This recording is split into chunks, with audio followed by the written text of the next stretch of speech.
नमस्कार दोस्तों, हमारे YouTube channel myth with truth में आपका स्वागत है। तो आज हम बात करेंगे कि कैसे एक सामान्य युवक नागा और अघोरी के जीवन को जी लिया, साथ ही उसने सर्वश्रेष्ठता की ऊंचाइयों को पा लिया। तो कहानी शुरू होती है पहाड़ों की तलहटी में बसे काशी नगर के घाटों पर। हर सुबह गंगा की लहरों के साथ एक नया सूरज उगता था। वहीं शमशान के पास बैठा रुद्र नाम का युवक हमेशा अपने भविष्य को लेकर चिंतित रहता था। उसे बचपन से ही साधुओं की तपस्या और शिव की गूंजती ध्वनि ने आकर्षित किया था, लेकिन वह यह समझ नहीं पाया कि उसकी आत्मा किस ओर बढ़ रही है, नागा साधुओं की तपस्या की राह पर या अघोरी साधुओं की गूढ़ साधना की ओर। एक दिन उसकी मुलाकात महादेवगिरी नामक एक वृद्ध नागा साधु से हुई, जो जूना अखाड़े के मुखिया थे। महादेवगिरी ने उसे बताया कि नागा साधु बनने का अर्थ है अपनी सभी इच्छाओं का त्याग और धर्म की रक्षा के लिए स्वयं को समर्पित करना। उन्होंने कहा, नागा साधु शिव की सबसे पवित्र साधक है। हम नग्न रहते हैं, हम ब्रह्मचर्य का पालन करते हैं और कठिन तपस्या से अपने शरीर को नियंत्रित करते हैं। रुद्र उनकी बातों से प्रभावित हुआ, लेकिन उसका मन अभी भी शमशान में रहने वाले अघोरी साधुओं की ओर खींच रहा था। एक रात गंगा किनारे जलते हुए शवों की राख से ढके हुए काल भैरवनाथ नामक एक अघोरी साधु ने रुद्र को बुलाया। उनकी आवाज में एक रहस्यमय खिंचाव था।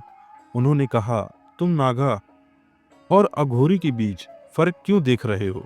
दोनों ही शिव के रूप हैं, लेकिन अघोरी साधना संसार के सभी बंधनों को तोड़ने की साधना है।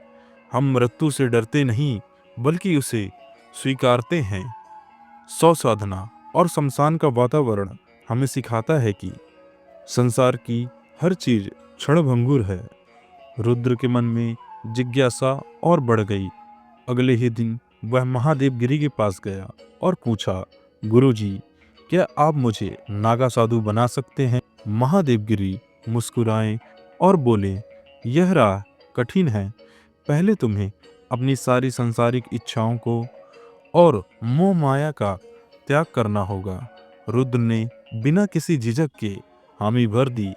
इसके बाद महादेवगिरी ने उसे दीक्षा प्रक्रिया के लिए तैयार करना शुरू किया। रुद्र को कड़ी तपस्या करनी पड़ी।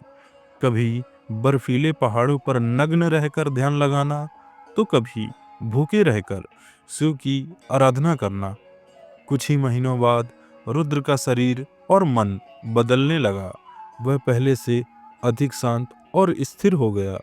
लेकिन एक रात जब वह ध्यान कर रहा था, उसे काल भैरवनाथ की बात याद आई।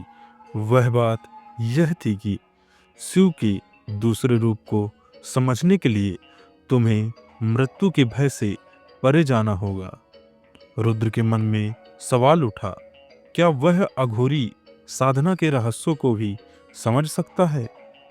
उसने निर्णय लिया कि वह शमशान जाकर काल भैरवनाथ से मिलेगा। वह शमशान पहुंचा तो काल भैरवनाथ पहले से ही उसका इंतजार कर रहे थे। उन्होंने उसे सौ साधना का महत्व समझाया। हम राख लगाते हैं क्योंकि यह हमें याद दिलाती है कि हर चीज का अंत राख में ही होता है। अघोरी का मतलब है जिसे कोई घृणा नहीं हो। तुम यह समझो रुद्र, शिव दोनों रूपों में है, त्यागी नागा में भी और रौद्र अघोरी में भी। रुद्र ने काल भैरवनाथ से अघोरी साधना की अनुमति मांगी। काल भैरवनाथ ने कहा, तुम पहले ही नागा साधु की कठिन साधना कर चुके हो। यदि तुम्हारा हृदय वास्तव में इस राह को समझने को तैयार है, तो तुम अघोरी साधना भी कर सकते हो। लेकिन याद रखो, यह साधना केवल निर्भय और समर्पित आत्माओं के लिए है। अघोरी साधना के दौरान रुद्र ने 100 साधना की, शमशान में ध्यान लगाया और हर सांसारिक चीजों से खुद को अलग किया। वह धीरे धीरे समझने लगा कि जीवन और मृत्यु के बीच फर्क केवल एक भ्रम है। उसने महसूस किया कि शिव केवल मंदिरों में नहीं है, वे हर जगह हैं, शमशान की राख में, गंगा की लहरों में और उसकी अपनी आत्मा में। कई वर्षों की साधना के बाद रुद्र ने दोनों परंपराओं के गहन अर्थ को समझ लिया। उसने महसूस किया कि नागा और अघोरी दोनों ही शिव के अलग अलग पहलू हैं।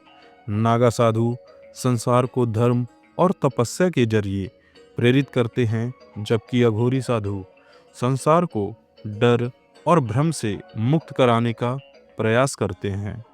अब रुद्र का नाम रुद्रनाथ हो चुका था। वह न केवल नागा साधु था, न ही केवल अघोरी, वह शिव की उन दोनों स्वरूपों का प्रतिनिधि बन गया था। उसकी उपस्थिति जहाँ भी होती, लोग उसके गहरे ज्ञान और शांत ऊर्जा से प्रभावित होते। उसने अपने शिष्यों को यह सिखाया कि शिव का असली रूप द्वैत से परे है। जीवन और मृत्यु, अच्छा और बुरा, पवित्र और अपवित्र, ये सब केवल मानवीय दृष्टिकोण हैं। सच्चा ज्ञान इनसे ऊपर उठकर शिव की एकता को समझने में है। काशी के घाटों पर रुद्रनाथ का नाम आज भी गूंजता है। लोग कहते हैं कि वह दोनों परंपराओं का संगम था, नागा की शक्ति और अघोरी का रहस्य। उसकी कहानी हमें सिखाती है कि शिव के रास्ते पर चलने के लिए हमें न केवल साहस चाहिए, बल्कि अपने भीतर की सच्चाई को देखने का सामर्थ्य भी चाहिए।